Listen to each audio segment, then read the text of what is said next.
Boa noite, pessoal. Sejam muito bem-vindos a mais uma edição do nosso programa Webinars Descendo para o Play.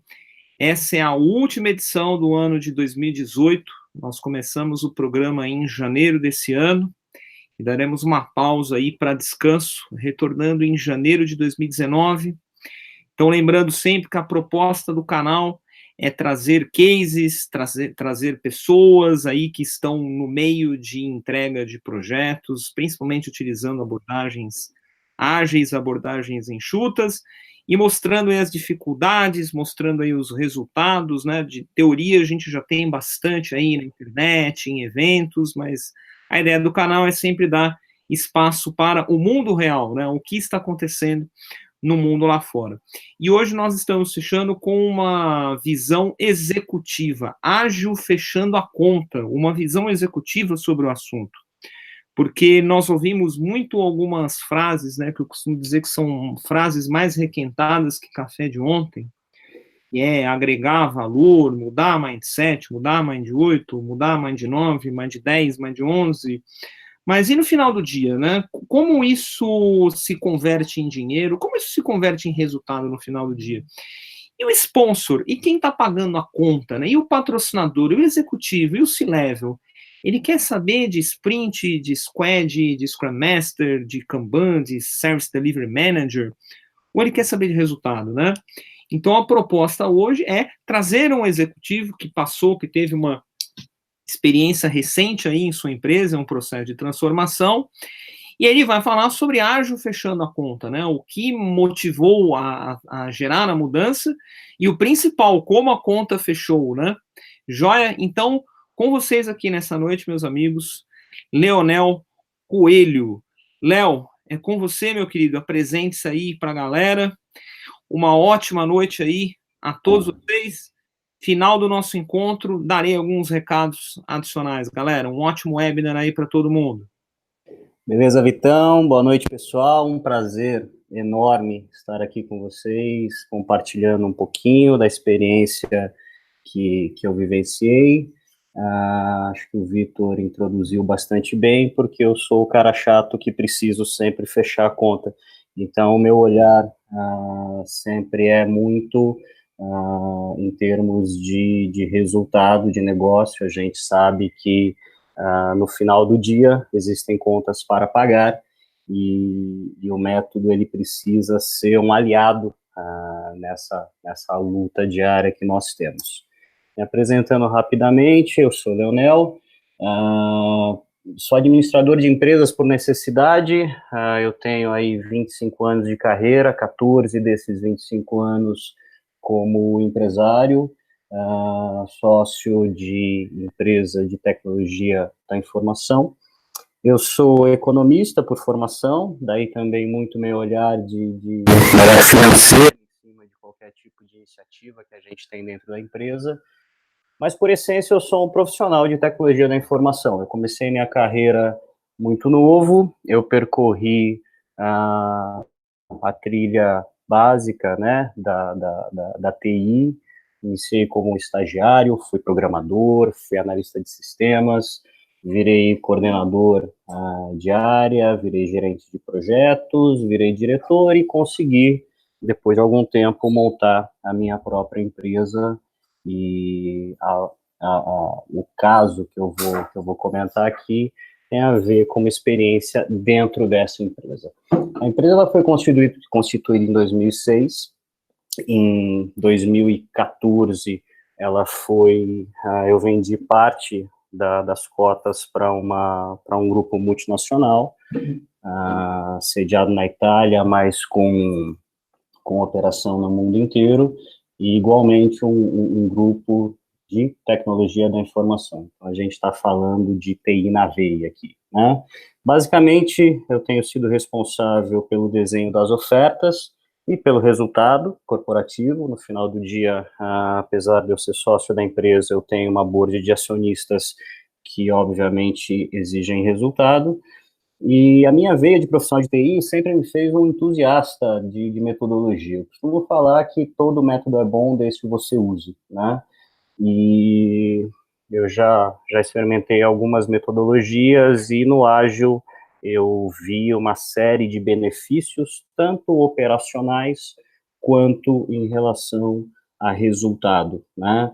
Eu costumo falar que a vida do profissional de serviços é feita de entrega, né? Se a gente não entrega, a gente tem problema e a gente precisa entregar no prazo e com qualidade.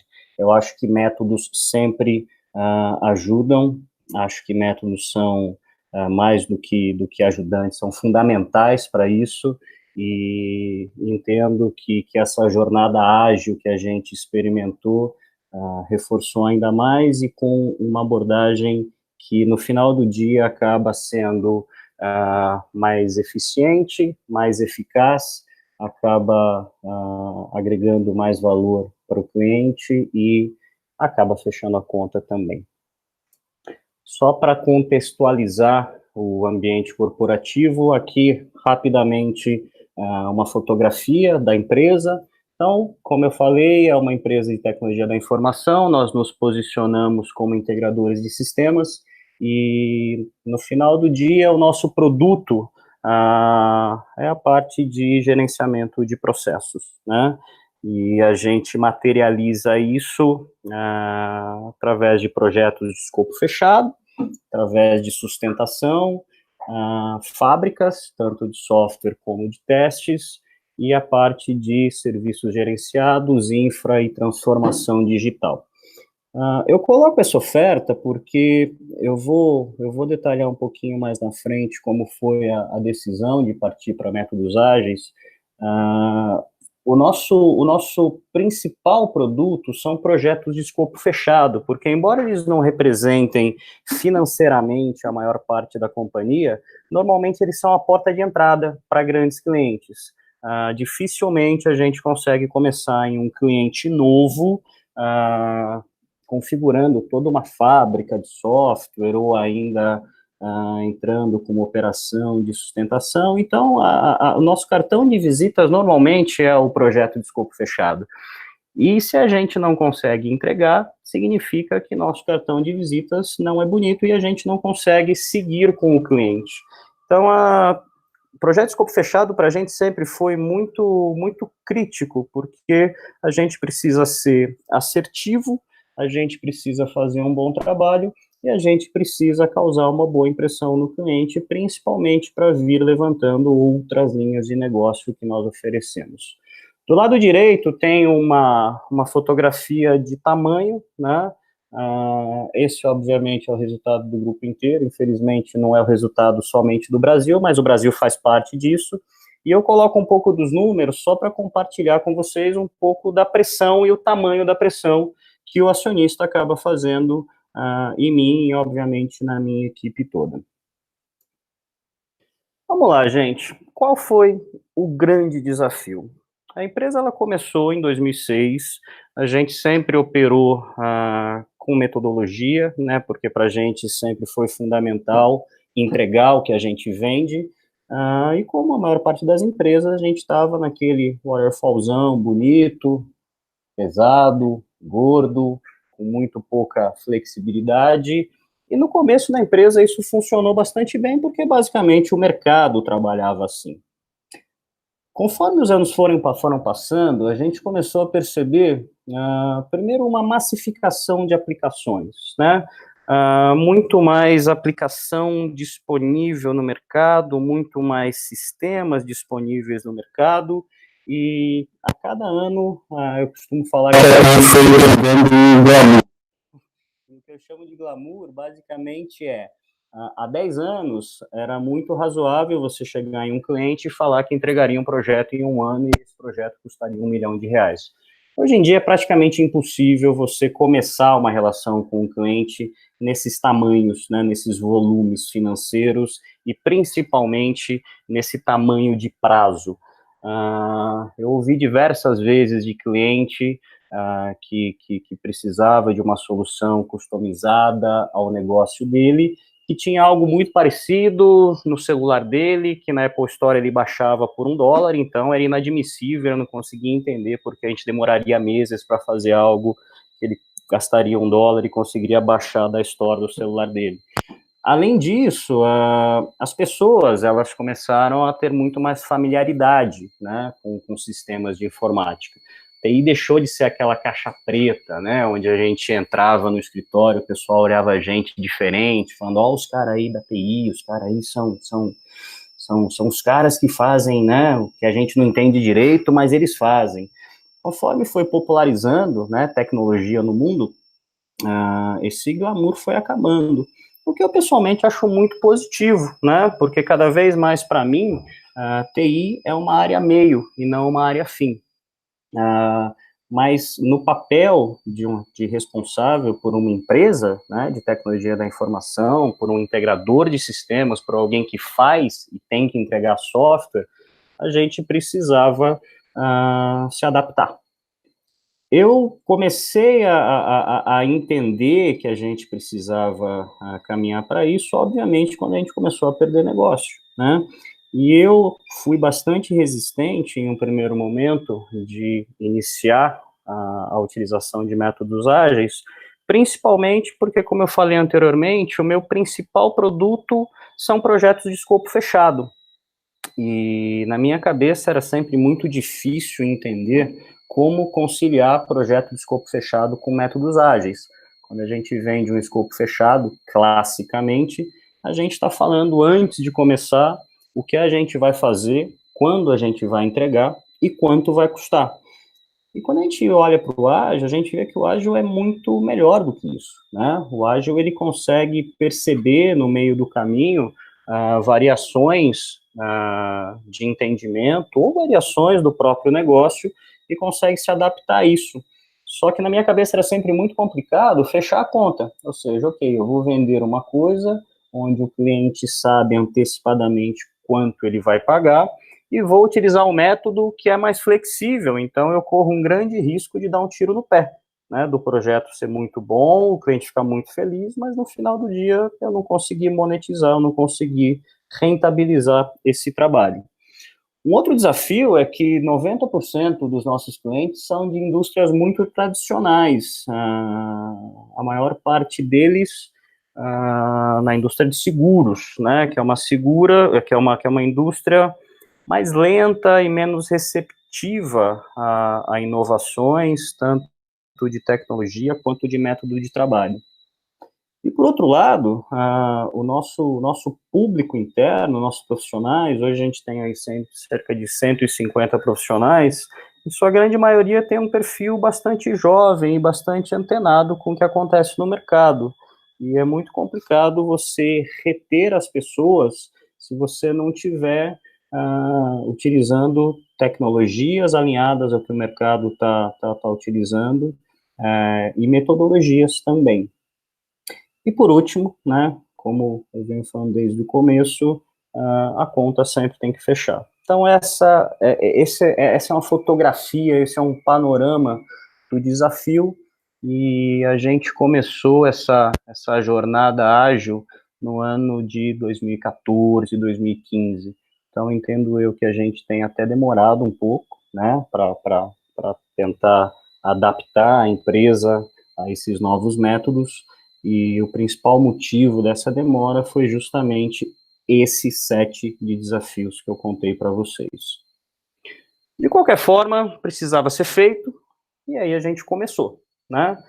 E aqui um pouco do mindset, é uma palavra que o Vitor gosta muito, que a gente definiu para começar. Então, a primeira coisa foi definir o ponto de partida. Então, ter muito claro exatamente o que a gente está perseguindo. No nosso caso, a gente estava perseguindo responder com mais rapidez ao mercado, entregar projetos com mais qualidade, projetos mais alinhados à real necessidade do cliente e que fizessem com que a gente, adicionalmente, conseguisse manter as pessoas dentro da empresa, manter um ambiente colaborativo de trabalho. E aí, quando a gente definiu esse ponto de partida, a primeira conclusão foi que a gente não sabia como fazer. E eu acho isso muito importante, porque nós somos uma empresa de tecnologia e é muito normal, né, que a gente tenha a soberba de achar que consegue fazer sozinho.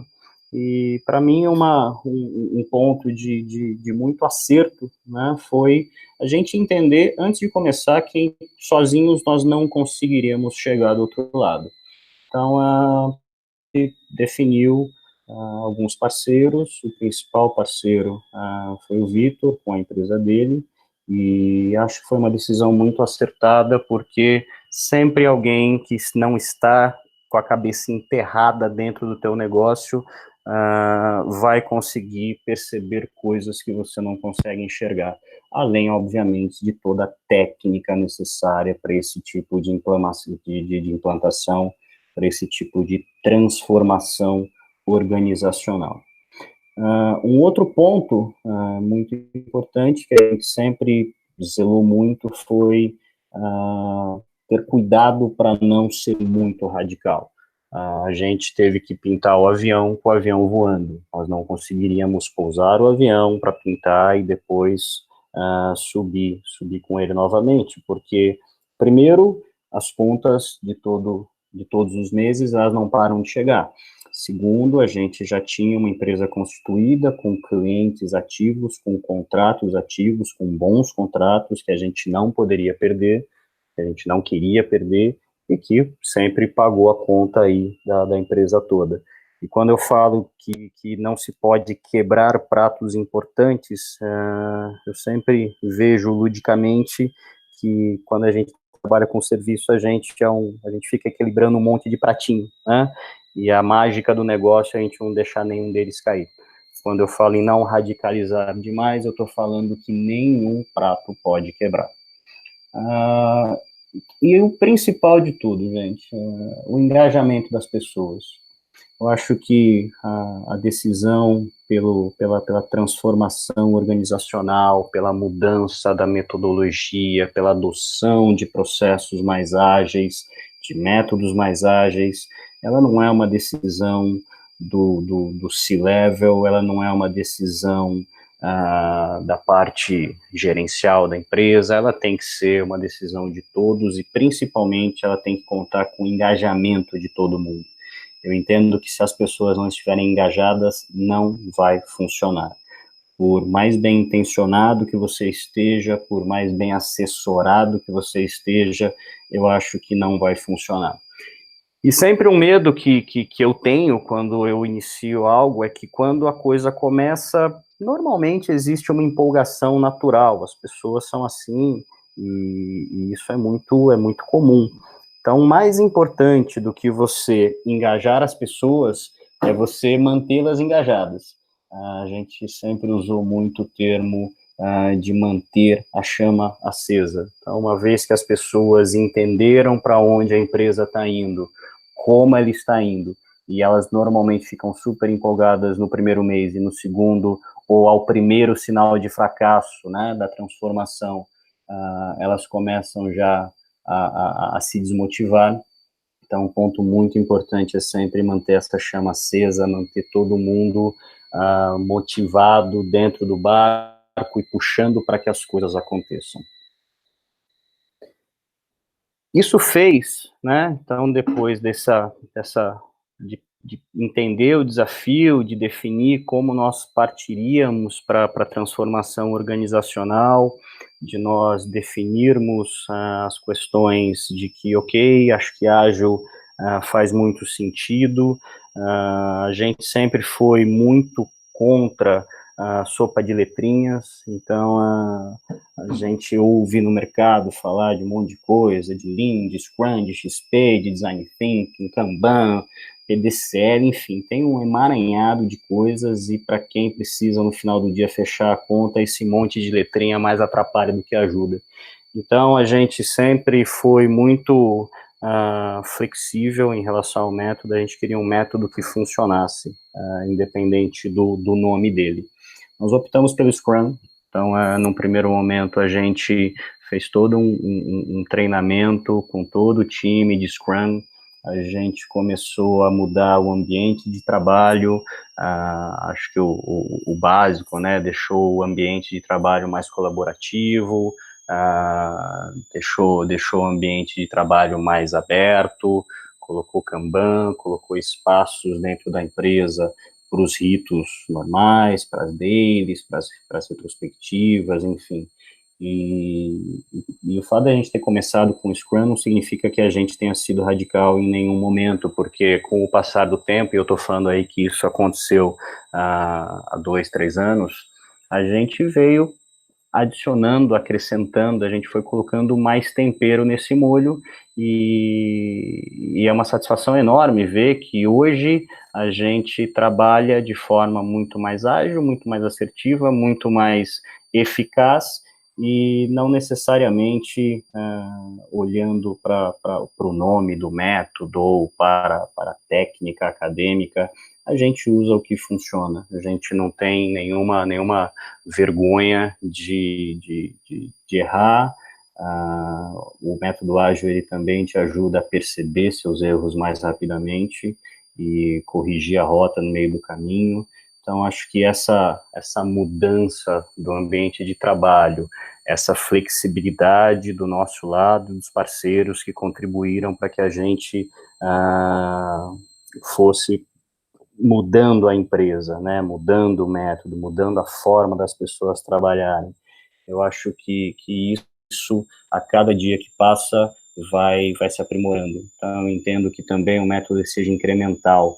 Às vezes dá um pouco de frustração no começo, mas é normal, gente, é normal.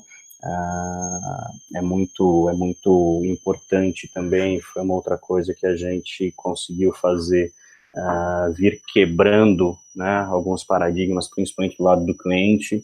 Então, para clientes que não queriam nem ouvir de ágil, na época, a gente fez da porta para dentro. Então, a gente vendia e reportava para o cliente no método que ele já estava acostumado, mas da porta para dentro a gente começou a rodar o método, a ser muito disciplinado nos ritos. E quando a gente começou a entregar projeto mais rapidamente, sempre compartilhando com o cliente que da porta para dentro a gente estava trabalhando de forma diferente, a gente começou a convencer grandes empresas a mudarem o ambiente de trabalho e o método de trabalho deles. Então, isso também dá uma alegria enorme para a gente. Na parte mais operacional, a gente também mudou o approach, né? Então, se a gente vai trabalhar num método diferente, o meu pré-vendas tem que ser diferente. Então, não adianta o meu pré-vendas estar com a mentalidade não ágil e a minha execução ser ágil. Então, a gente tomou o cuidado de iniciar pelo pré-vendas, ou seja, iniciar antes do projeto iniciar, antes do projeto existir, a gente já começou com uma abordagem mais ágil. E dentro da empresa, a ideia sempre foi ter ações o mais integradoras e colaborativas possível, ou seja, fazer com que as pessoas se conversassem mais. A gente sempre teve, acho que como grande parte das empresas, muitos silos dentro da corporação, e acho que o método aí também ajudou a começar a ir quebrando esses silos, a fazer com que as pessoas, independente de trabalharem na mesma equipe ou na mesma baia, que as pessoas começassem a dividir mais o que elas estavam fazendo, dividir problemas. A gente começou a organizar alguns meetups dentro da empresa, a gente começou a fazer hackathons. Então é aquilo, sem se ater muito, é Scrum, não é Scrum, é Lean, é XP, não, a gente queria uma coisa que funcionasse. E acho que esse mix, né, de pequenas ações, mas ações frequentes, são o principal motivo do que eu entendo que tenha sido uma implantação bem sucedida e que tenha efetivamente mudado a cara da empresa. E para terminar, a gente criou um grupo de trabalho, né? Então, além de tentar fomentar as ações integradoras e colaborativas dentro das equipes, entre as equipes, a gente também pensou pessoas de departamentos diferentes, de equipes diferentes dentro da empresa e transformou-os no que a gente chamou de guardiões do ágil, que basicamente eram pessoas que ajudavam a empurrar o método, né, que ajudava a manter a chama acesa. E esse é basicamente o testemunho, esse é um pouquinho da história. Acho que é uma jornada constante mas que no final do dia acaba deixando a gente muito satisfeito por ver melhores entregas e clientes mais felizes, que no final do dia é o que conta para todo mundo. Pessoal, agradeço demais a atenção de vocês. Aqui está o meu contato. Se vocês quiserem trocar experiências, trocar informações, eu estou completamente à disposição de vocês. Vai ser um prazer falar sobre esse tema com todos. Muito bom, meu amigo, muito bom. Eu queria aproveitar o gancho aí, fazer umas perguntas aí para você, até para a galera, que a galera muitas vezes, o que eu mais ouço, né, nessas andanças aí que eu faço, é que pessoas como você não se convencem, e que isso é uma coisa que nunca vai dar certo, né, e aqui o seu testemunho, né, de um case de sucesso aí que deu certo, né. Eu vou te fazer alguma pergunta. Teve algum momento que a conta não fechou e que o movimento ficou em risco? Vamos parar, vamos repensar. Foi difícil achar os números para poder ver se a conta estava fechando ou não. Me conta um pouquinho mais dessa questão dos números, da coisa fechando, se teve algum momento que não fechou. Conta aí para a gente. Uma grande preocupação, né, no começo era como medir, né? E eu costumo falar também que se você não pode medir, você não deve fazer, porque é inútil. Ou seja, independente do que você esteja fazendo, é importante que você consiga entender o que está acontecendo. No nosso caso, a conta fechou porque a gente começou devagar, Victor. Então, a gente não transformou a empresa toda ao mesmo tempo, porque isso representaria um grande risco, e eu sempre fui muito cético em relação ao método em si.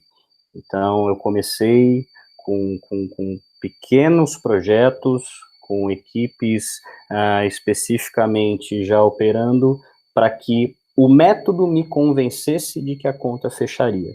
Então, acho que o fato da gente ter começado aos poucos, ele ajudou a conta a fechar.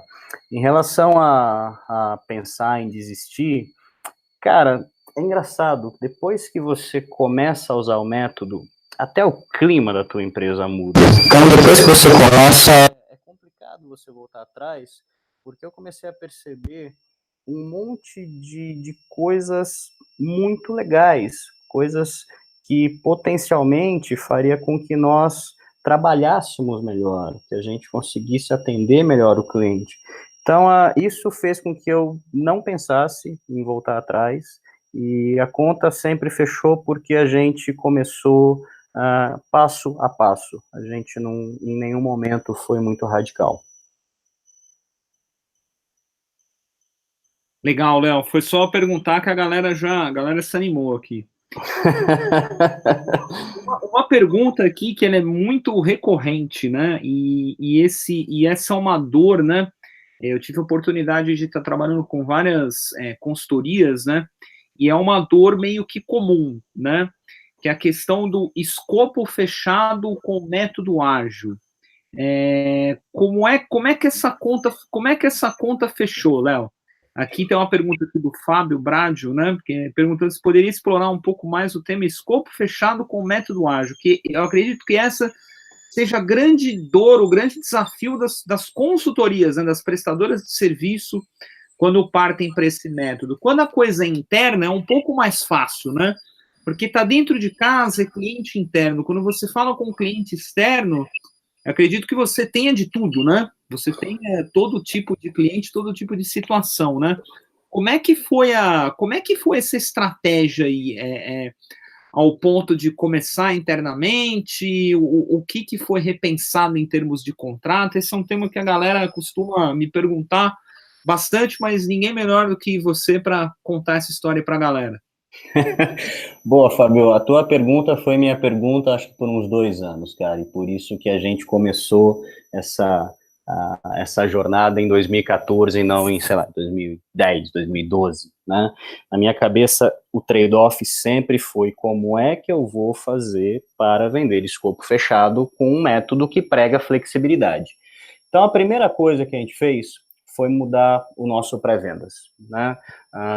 O que a gente tinha como modelo de venda, e isso era refletido, obviamente, em uma proposta comercial, era um escopo bastante engessado, falando exatamente o que ia ser feito, quanto custaria e quando seria entregue. Então, esse é o modelo antigo. Quando a gente começou a migrar para o ágil, a primeira coisa foi mudar esse modelo de proposta e a própria abordagem comercial.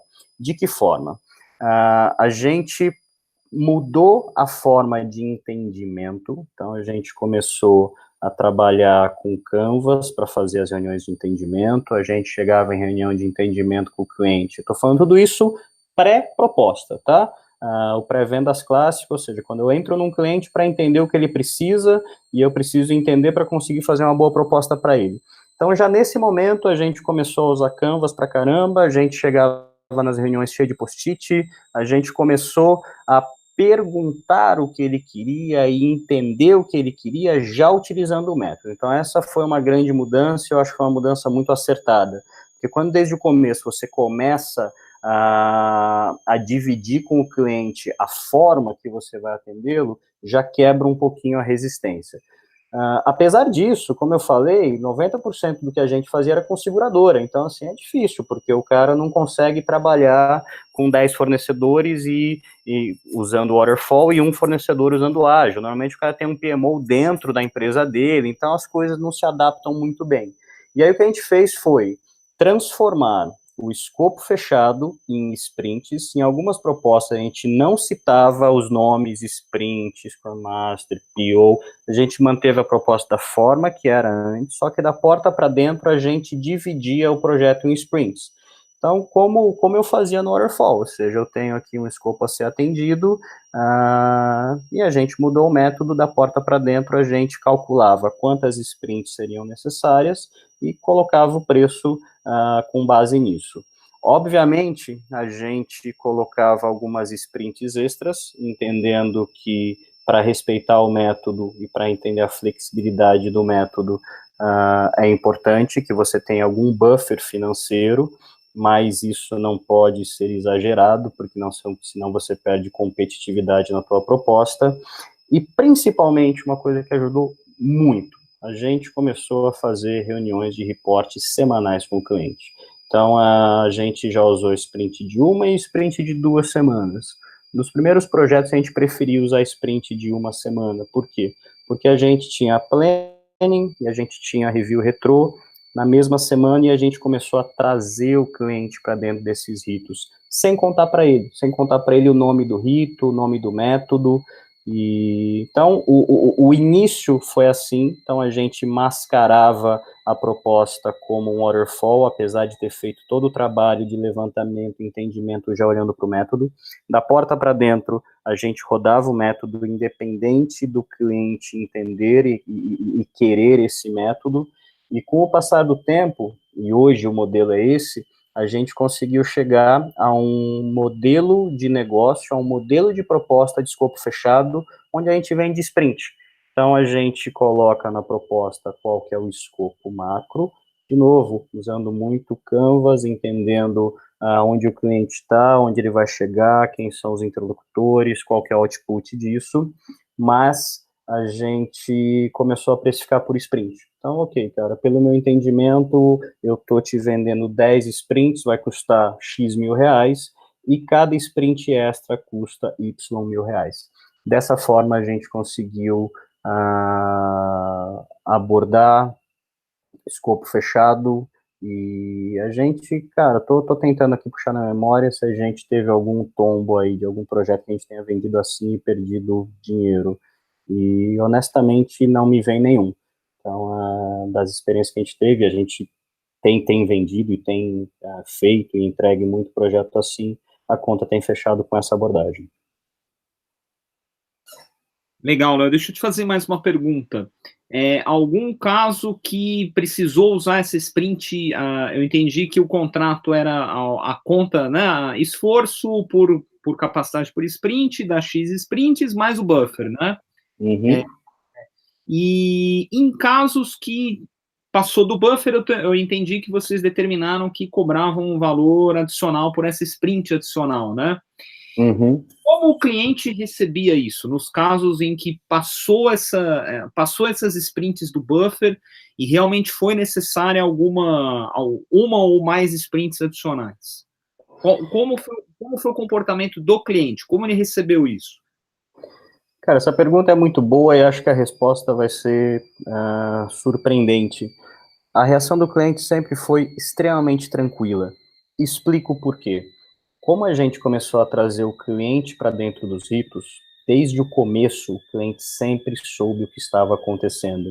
E como a gente tem alguma experiência em metrificação, normalmente a gente tem um bom entendimento do que o cliente quer e consegue fazer uma boa metrificação de esforço. Normalmente a gente consegue acertar.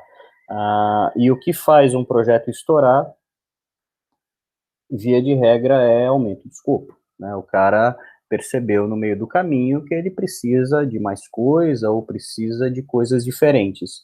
Como a gente sempre manteve o cliente muito próximo e engajando, então quando eu falei de engajamento de pessoas, eu falo também de engajamento de clientes, tá? Cliente é uma pessoa como nós, então não estou falando só de engajamento interno, estou falando de engajar todo mundo que está perseguindo o objetivo daquele projeto. Então, como os clientes sempre estavam muito próximos e entendendo o caminho que o projeto estava percorrendo, imagina, por hipótese, que eu tinha um projeto vendido de 10 sprints, na segunda, terceira, quarta sprint, o cliente já sabia que ia estourar e sabia por que estourar, via de regra, por alguma redefinição dele mesmo, e aí o trade era, ou ele substituía escopo. Então, o ágil, ele dá muito isso, né? Eu posso mudar de rota no meio do caminho.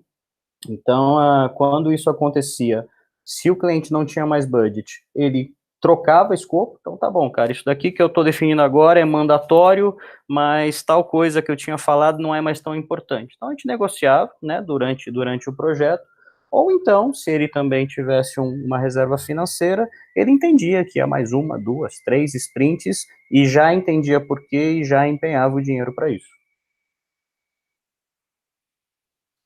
Maravilha, maravilha. Léo, eu vou fazer a minha última pergunta e estou colocando aqui se o pessoal tem uma última pergunta aí para fazer, tá? Minha última pergunta, você falou bastante dos desafios externos, né? Que é lidar com um mercado financeiro que eu também conheço bem, né?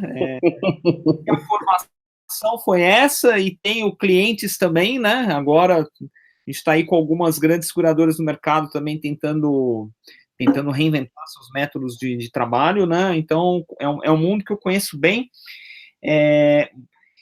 Mas qual foi ou quais foram os principais desafios internos, Léo, dentro da cozinha? O que dentro da cozinha ali foi difícil de fazer, foi difícil de mexer, algum tipo de resistência?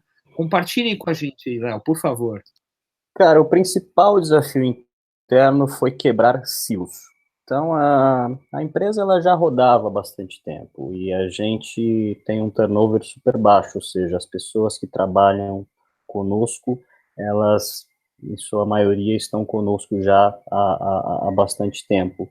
Isso quer dizer que muitas delas estão em uma zona de conforto, né? E não vem muito motivo para mudar, né? A transformação sempre é algo assustador para o ser humano. Então, a pessoa está acostumada a fazer de uma forma, na cabeça dela isso está funcionando, então sempre existe uma resistência muito grande em mudar. Isso pela perspectiva pessoa, né, indivíduo. Quando a gente olha um pouquinho mais para cima, a gente vê silos, como tem em qualquer empresa, é muito normal, as famosas panelas, né? Quebrar as panelas foi algo muito difícil, porque o método, ele pressupõe colaboração, e quando você tem um monte de silo dentro da empresa, você não consegue ter um ambiente colaborativo. Então, para mim, o principal desafio foi ir quebrando esses silos. Isso não aconteceu também do dia para a noite, foi um processo, né? E uma das técnicas que a gente utilizou para ajudar a quebrar e transformar o sistema todo, né, a organização toda, em um ambiente colaborativo, foi justamente a criação daquele grupo de guardiões do ágil. Então, propositalmente, nós pensamos uma pessoa de cada silo, né, e colocamos em um grupo com pessoas que não faziam parte das panelas, onde elas estavam acostumadas a trabalhar, e colocamos essas pessoas tentando motivá-las a defender o método. Por isso o nome de guardiões, né? Então a gente fazia um monte de desenho engraçadinho, colocava algumas frases motivacionais bacanas, mas no final do dia era misturar as pessoas para que a gente conseguisse quebrar os silos. Acho que isso foi o que mais demorou, foi muito engraçado porque a gente começou a ver resultado no ágil ainda com alguns silos, porque a gente via resultado dentro de algumas panelas. Quando isso foi quebrando, aí finalmente a gente conseguiu ver um ambiente mais colaborativo, e aí sim o método, né, a mágica do método começou a aparecer para todo mundo. Maravilha, meu amigo. Pergunta mais do que respondida. Léo, queria te agradecer demais aí pela tua atenção, pela tua disponibilidade de tempo aí para estar aí conosco, compartilhando aí um pouquinho dessa história bacana. Galera do canal aí, muito obrigado aí por estar conosco aí durante o ano, né? Lembrando que esse é o nosso último webinar do ano. Nós retomaremos as atividades em janeiro, na segunda quinzena de janeiro, então aguardem novos cases, novas histórias bacanas. Se você do canal também tiver uma história bacana para contar, é só entrar em contato comigo, conversamos, esse aqui é o espaço do canal. E esse webinar foi muito importante para a gente tirar alguns mitos, né? Nas minhas andanças eu costumo escutar algumas lamentações recorrentes. Uma delas é, eu não tenho como colocar método ágil porque eu trabalho com uma consultoria e a maior parte dos meus clientes trabalham com escopo fechado. Então, aqui, um case real de que, sim, é possível fazer. Temos estrutura que trabalha em silo. Sim, é possível, com pequenas ações, quebrar os silos. E 3, isso aqui é muito bonito, mas é difícil convencer a diretoria. Gente, esse aqui é o cara do dinheiro. Esse aqui, desculpe o palavreado, é o cara que manda na porra toda. Né? Então, pra gente quebrar aí alguns mitos aí existentes. Legal, pessoal? Então, Léo, de novo, muito obrigado aí pela tua atenção. Galera, de novo, meu muito obrigado aí a vocês. Lembrando sempre, quem chegou no meio, esse vídeo está no nosso canal no YouTube, você pode assistir depois com calma, compartilhar com seus amigos, com seu colega, com seu ambiente, no seu ambiente de trabalho, ok?